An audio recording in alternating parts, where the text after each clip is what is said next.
Multi-factor authentication. Welcome to the multi-factor authentication side of the course. This is Black Security.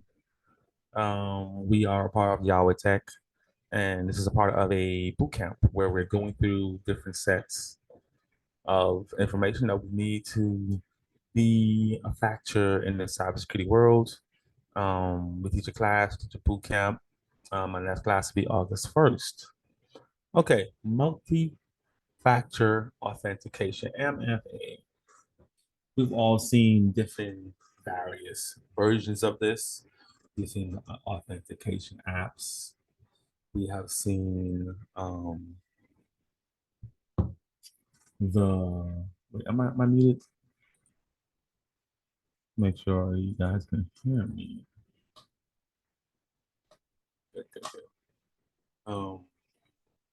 We all have seen text messages that you can get to verify all different parts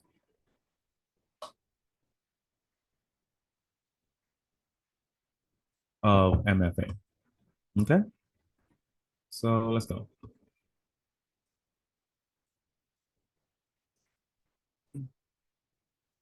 Prerequisites for successful multi-factor authentication, right? All companies, well, they should have some MFA to get into the system. I would hope. I would hope they have some type of multi-factor authentication, but you never know. But it's a best practice, right? Um, Credential protection, right? That's an insight for us. Someone thinks is great for to mitigate risk associated with compromised passwords, requiring authentication. You'll reduce unauthorized access, right? And not just anyone can get in to the system. Protects against various types of attacks, including phishing, guessing, brute force, etc. User identity verification, right? It provides a higher level of certainty by enhancing overall identity verification, right? You are who you say you are. Adaptability and convenience, right? Offers flexibility and authentication factors while maintaining user convenience. Password, logged in, multi-factor authentication. You're gonna see more and more of this. I mean, they have bioscans now, they have fingerprinting, they have eye scans. I get authenticated whenever I travel to the airport. My whole family with they scan our eyes and click, boom, we skip the line. That's the world we live in now. The contributing factors affecting multi-factor authentication, right? Um, Knowledge factor, right? Validate user identity by requesting exclusive information. Information, things that are unique to you, like a fingerprint, like a retinal scan. It's all unique to you, right? It's very hard to impersonate that. Let's see, like, was you gonna rip someone's finger off? But I mean, you see the movies where they get the fingerprints, they put the little plastic thing. Yeah, listen, it's work. It's really hard, right? It's all data and all ones and zeros and numbers, right? It's real hard to impersonate that. Um, Possession factor, right? The factor encompasses devices possessed by users to verify identity, right? It could be a key card, it could be some type of key USB, it could be a magnetic strip card, different things, a chip, RFID chip that people may use. Um, Inherence factor, leveraged biometric technology, like we just talked about. Time factor, have a certain amount of time to become authenticated. Location factor, identity confirmation of the user by accessing geographical location, right? Where you are, right? Are you supposed to be in the US and you're trying to work from Russia, right? No, we won't let you in the system, right? You don't pass the authentication process. Multi-factor authentication methods for analyzing user behavior. SMS token authentication, right? Compromises of safeguarding customers' confidential information. access sensitive data using code alongside username and password verification, right? That's what an SMS token is. Email tokens provide secure, convenient way for user identity verification, offers limited window time, ensuring minimal risk, right? The time, here's the time factor again. You want the risk to be as minimal as possible. So the gist of this is MFA is extremely important, and we stress it. It's best policy. Always have MFA enabled, and you have different systems that can control MFA. Right? That's your homework for you. Look that up. Look up what softwares manage MFA. Obviously, if you go onto the cloud, you don't have to worry about what manages what. Just get it done, right? Hardware token authentication involves usage of physical hardware devices, commonly used by banks, investment firms, prioritizing security measures. So banks, security firms, agencies, government agencies, depending on what clearance might be working with, top secret clearance, the DoD, depending on what that is, public trust. Sometimes they have a hardware device for you to check in to your laptop, to even log in to the VMwares, to your computer, access the building, access the server room, different checkpoints. You also have software token authentication, which is to achieve comparable security level by utilizing authentication application.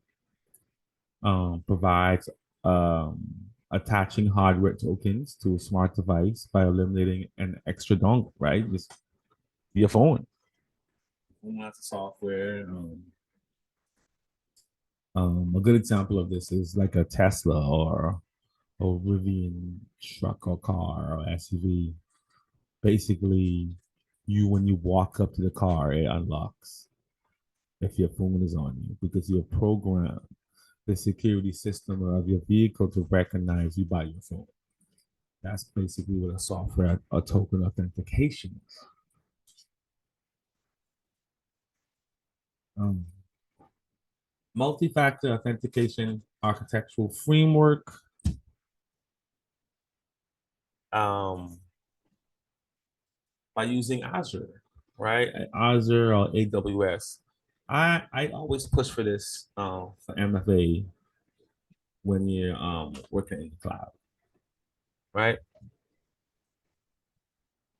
Um, this is the flow chart. This is a flow chart for that. Second factor authentication for end users, external user connecting remotely. You connect to your internet. So take a look at this.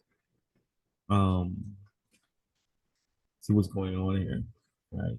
You have the server rooms and the jump servers, Active Directory. But AWS works very similar, almost works exactly the same way.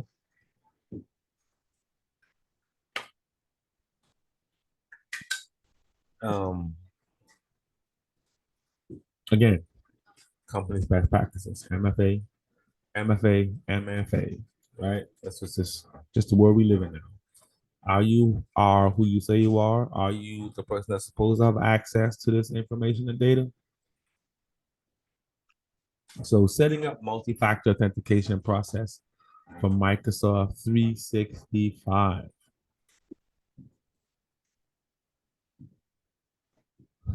What's Microsoft 365? That's Outlook, that's Word, that's Teams, right? It's a whole suite. PowerPoint, Excel. Um, how will it work with Word? How will it work with Excel? Well, there may be proprietary files or company files that only people within your VPN environment, within your network environment, should have access to. And you can link that in to your network with Azure O365 and Defender, etc. It all links together. So you have multi-factor authentication, enabling multi-factor authentication policy for Microsoft 365 by IT administrator or provider. Um, Decision makers communicate user expectations to all by making them aware for prompt setup, basically on their workstation. If you, let's say you do a whole Microsoft Teams rollout, you let people know that it's coming, communicate that to your team. Authentication form, right? Register second authentication by employees, whether it be the app like Google App, Microsoft Authentication, Google Authentication, um, text the code to a phone, whether it be a phone call, maybe a USB key, right? Hit your phone, and now it's all on the phone now, right? Sometimes the app on the computer lets you know, hey, could you verify? Hey, are you a robot? Oh, it's all MFA. New device. Prompt action by user log into new device by remembering the primary device. Oh, I am a victim of this. Where I get a new phone and I try to go into an account and it'll ask me, "Oh, can I access your old phone?" And lo and behold, I forgot the password or the key to that phone. And I just go through this excruciating process just to get access again.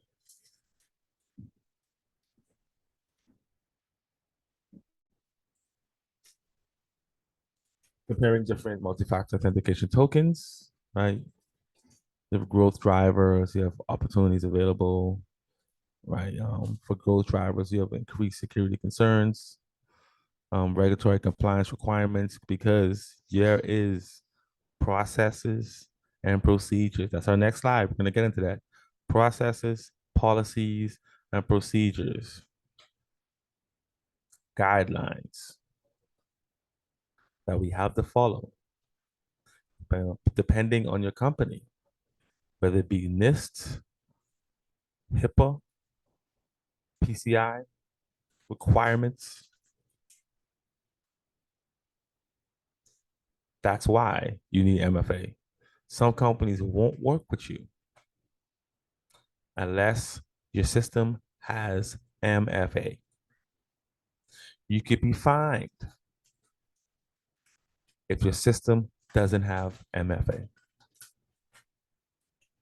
Um, the opportunities available with MFA, you get secure access to online banking platforms, you get healthcare data protection, remote work and collaboration, cloud-based services, right? Um, I went over RFID. I mean, these are just different strategic value, different types of authentication tokens.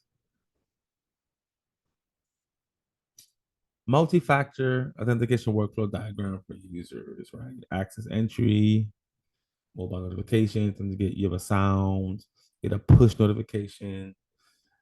I think we all are familiar with these different kinds that we have, right? Layer security, where you have to sign in more than once, or they sign you out and they make you verify with your phone, right? So, someone try to take over, it's going to be a problem, right? They get your phone or they get your laptop and they try to log in.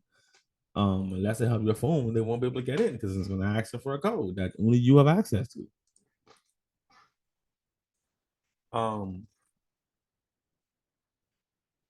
there's a lot of key differences between two-factor, 2FA. Remember when it first came out, that's what it was, 2FA, and multi-factor. What's different? The authentication criteria, right? Two-factor requires two type of verifications, and that's it. Multi-factor requires two or more types of verifications. That's why it's called multi. The security strength, right, provides additional layer of security as compared to single-factor authentication.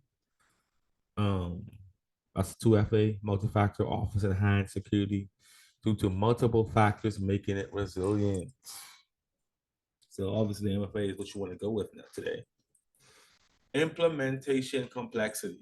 2FA, generally less complex, obviously, and multi-factor involves more planning and coordination. Multi-factor can have a whole software suite to go with it. It's one called it's a popular one called Intune. Regulatory compliance often meets 2FA, often meets regulatory requirements for certain industries and standards. MFA is a frequent mandate by regulations for enhanced security. Flexibility.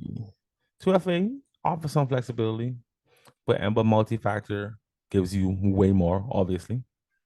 Adoption and awareness. More commonly adopted and widespread. It's 2FA is everywhere, all over the world now. It was the first one to come up, so of course it's everywhere. Multi-factor is increasing more and more. And just some tidbit facts about those two and key differences. Multi MFA provides perimeter security, secures cloud applications, SaaS, right? Software as a service. You should know that. Desktop services, secure active sync provisioning, password security, infrastructure authorization, authorization via API, IIS web servers, on-premise MFA. Safeguarding user identity using multi-factor authentication tools, right? You have Jump Cloud, you have Manage Engine, you have Cisco Secure, you have Microsoft Azure. I've used all of these, right? And they all come with a cost. That's what you have to think about as a cybersecurity project manager.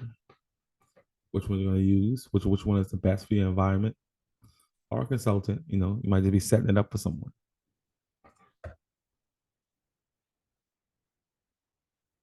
Okay, where are we now?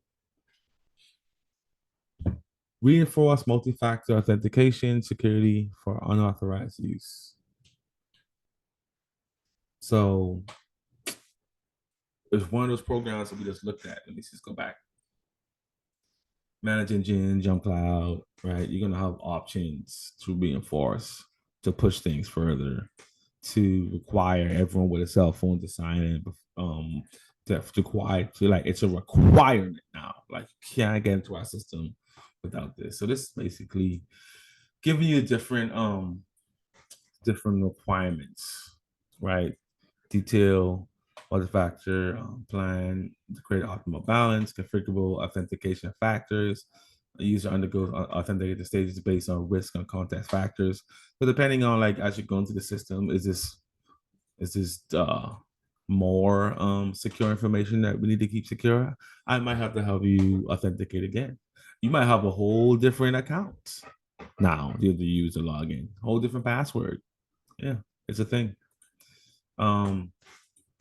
Recovery plan, your backups that we talked about, differential backups, full backups, incremental, right? You might have an authorization to get into there.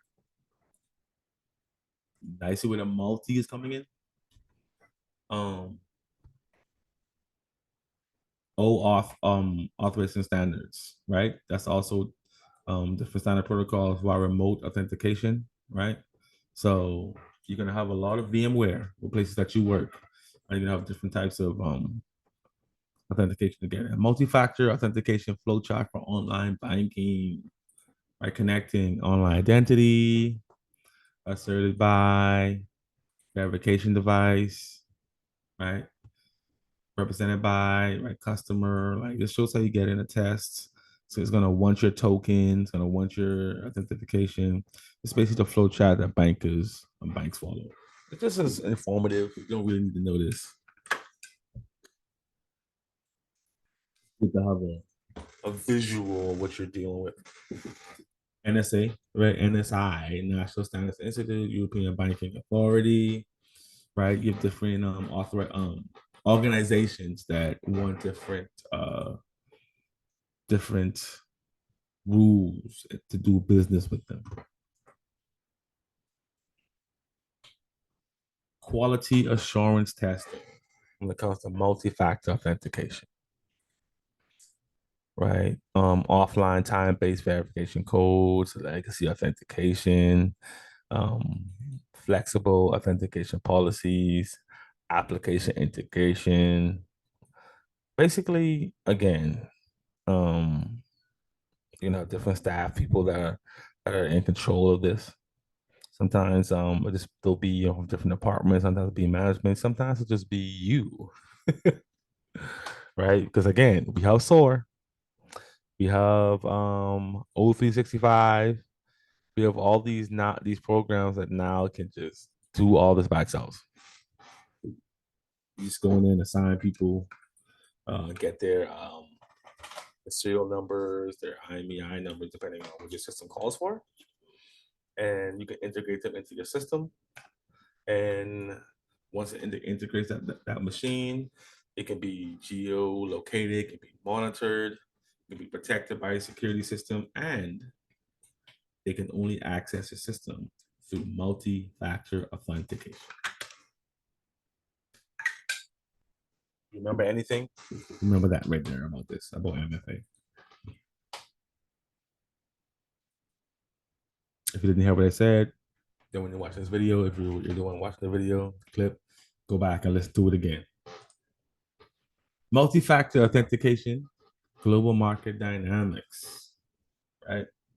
Same thing as the growth driver, just an informative slide for you. It's going up and up and up, and it ain't gonna stop. In fact, like I said, they started to do like they can even scan like behavior now, like at certain like airports and whatnot. The way you walk, the way you move, they can tell if it's you or not. It's MFA authentication is it's wild. I mean, what's the next step? DNA analysis of some sort. I mean, I think the employer already do that now. So that's it for MFA. I just want to